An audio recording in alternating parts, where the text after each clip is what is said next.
Olá, paz do Senhor, e nessa série estamos retornando a mais uma semana, e nessa série, Dons e Talentos na Obra Missionária, nós vamos relatando casos na Bíblia Sagrada, que fala sobre talentos de pessoas que usaram para a obra de Deus, para o crescimento da obra de Deus.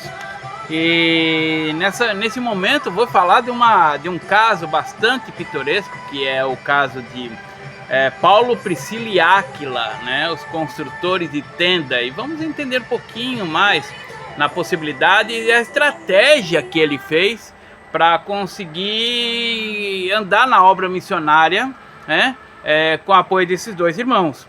Eu quero ler com você em Atos capítulo 1, verso 3, de 1 a 3, tá? Atos capítulo 18, verso 1 a 3, que diz assim: depois dessas coisas, Paulo saiu de Atenas e foi a Corinto.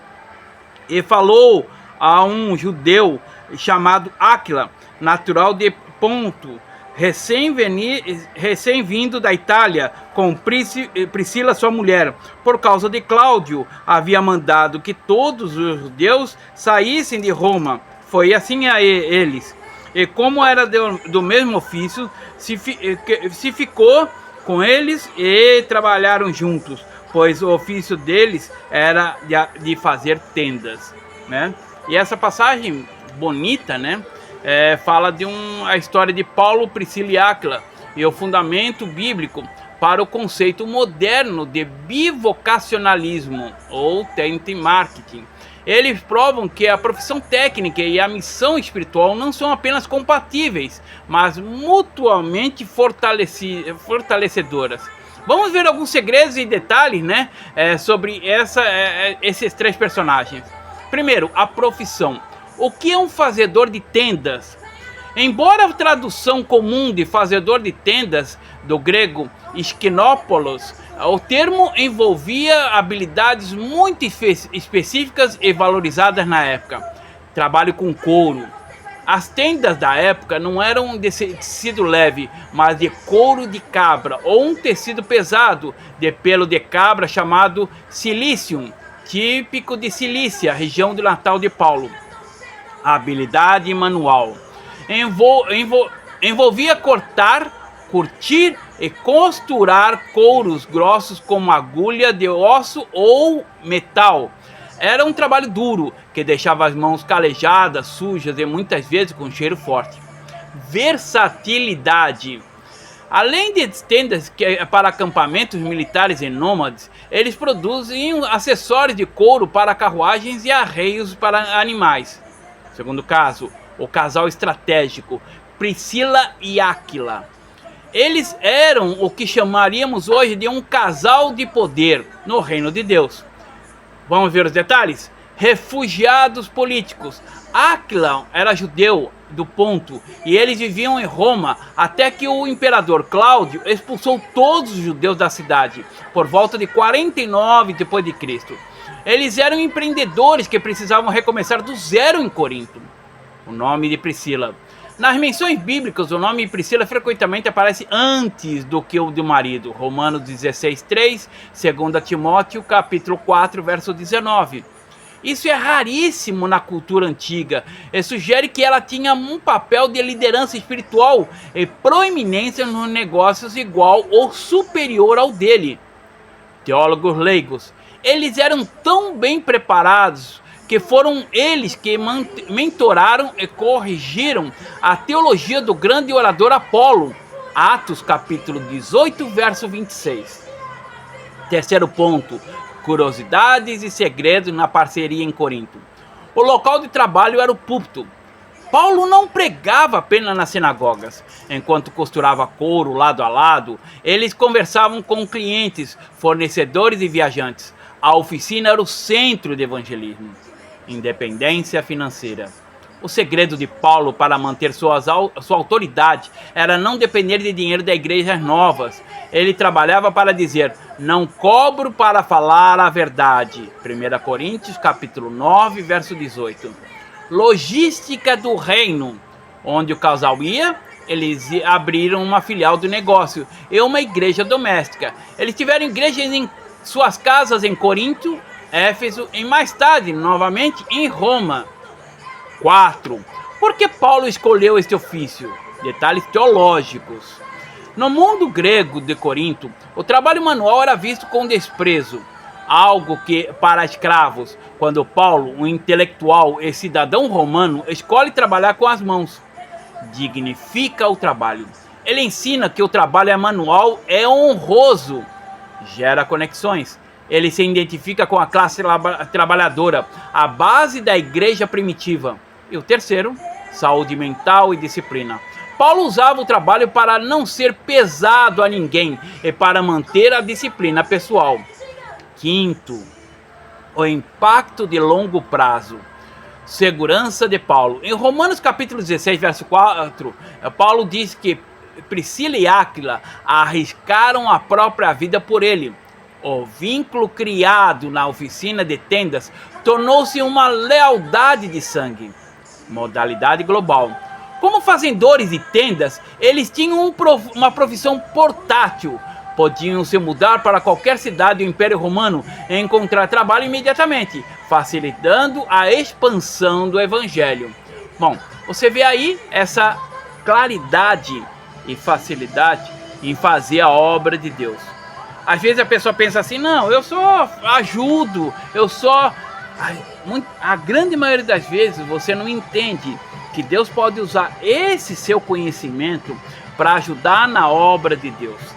De repente, um lugar onde você vai ensinar alguma profissão, algum artesanato, pode se tornar, ao mesmo tempo, fazer como Paulo, né? Ele, ao mesmo tempo que ele fazia o artesanato, ele também falava de Jesus. Contava histórias, contava relatos, experiências judaicas e tudo mais, apontando para Jesus como Salvador desse mundo. E isso deu grande abertura para ele. Onde ele estava, ele formava uma oficina e ao mesmo tempo se tornava uma igreja doméstica. É assim que a igreja nasce. As pessoas pensam assim, não, a igreja nasce com um templo gigante, com uma cadeira. Não. As igrejas, principalmente no início, até no dia de hoje, as maiores igrejas, quando tem a visão do reino, né, quando tem a unção do Espírito Santo, ela nasce em casas, em pequenas casas, né? Eu, inclusive, costumo dizer que a necessidade da igreja, a formação de um templo, ela foi uma ocorrência. Não uma coisa que Deus criou, mas uma ocorrência. Por quê? Imagina, você está numa casa, você tem um terreno X, pequeno, aí não vai caber 100 pessoas, 50 pessoas, e outra, tem administração, banheiro, água, entrada, luz, energia, de repente ventilador e tudo mais, e nesse lugar ele não tem condição. Então começou a se organizar, né? Você vê na história de Atos dos apóstolos, ele fazendo essa organização. Né? E aí começou a se formar-se cargo, né, como os diáconos, os presbíteros e tudo mais, para poder administrar essa turma. Então, às vezes você pode pensar, não, meu trabalho é simples. Esse trabalho na mão de Deus pode ser transformado numa grande obra missionária, numa oportunidade de falar para Jesus, coisa que muitas vezes um pastor não vai. Né? De repente a pessoa tem essa facilidade de criar artesanato, ela monta um curso, vou montar um curso naquela região porque aquela região não tem igreja. E aí a gente fala em Jesus, a pessoa se agrada tanto da conversa, do teu carisma, que ela fala, não, vamos comer, vou chamar meus vizinhos, você fala mais dessas histórias de Jesus para eles, e é assim que se forma a igreja. As pessoas muitas vezes pensam que a formação de igreja precisa de tecnologia, precisa de empreendimento. Não, ela começa simplesmente. A palavra de Deus é a base do crescimento da igreja, do nascimento da igreja. O Espírito Santo está envolvido com isso em tudo. Então, às vezes, muitas vezes, Deus vai usar o teu dom, o teu talento, para fazer a obra de Deus. Imagina você vindo do Brasil, vindo para um povoado aqui de Peru, do setor de Madre de Deus, né, nesse tão espaço com igrejas pequenas, e aí a igreja está no local, mas tem um lugar distante que começou a formar crentes e fica distante, apesar que eles vão à distância, E aí você começa uma nova igreja ali e depois tem que formar os obreiros, né? E formar as pessoas que vão estar de frente, já que você vai embora. Então, a grande facilidade é isso. Não é simplesmente vir fazer uma atividade. A pessoa pensa assim, ah não, vou lá, faço uma atividade, vou dar um cursinho de uma semana e vou embora. E aí? E as pessoas que aceitaram Jesus? E como eu costumo falar, e os filhos teus na fé? Você vai fazer como muitos pais, muitas mães, que até mãe faz isso, que quando tem um filho, quer ter a sua liberdade, não quer ter sua liberdade cortada, e aí abandona o filho com o pai, abandona o filho com a mãe, e vai embora, porque abandona o filho. É isso que você quer? Um filho na fé é um filho teu. Imagina, eu acho incrível isso, o mercado que está hoje na hora de pregação, que as pessoas pregam a Jesus e vão embora sem ter uma preocupação com as pessoas que aceitaram Jesus, com o discipulado dessas pessoas, com o primeiro leite espiritual para essas pessoas. Então imagina, você vai para um lugar, de repente vai montar um curso e dali se forma uma igreja. Você precisa dar apoio, formar, trazer o leite, de repente até por internet, para essas pessoas ou para o pastor, ter condições de botar alguém e capacitar, porque além do artesanato, você precisa também dar a capacitação para suportar e administrar aquele novo lugar. Imagina você colocando uma igreja, formando uma igreja, sabendo que, olha, naquela cidade, em Planchon, em outras cidades que tem aqui mais, que tem tanto nome de cidades, você fala assim, aquela igreja nasceu com a pregação. É como Boca Amigo. Boca Amigo você vai 4, 6 horas de barco, rio acima, é um local de mineria, né? Uma missionária, ela com seu suporte, com seu envolvimento com a pregação, um povoado pequenininho. Tanto que para você entrar nesse povoado, você tem que registrar seu nome, seu documento, para dizer que está ali, porque a polícia sempre está vendo quem está frequentando o lugar, né? Por causa do ouro, por causa desses perigos. Então, ela começou ali um tempo, e eu tenho fotos aí, ela começou um templo, e hoje um templo bonito, que hoje ela precisou voltar para o Brasil, e precisa de um obreiro.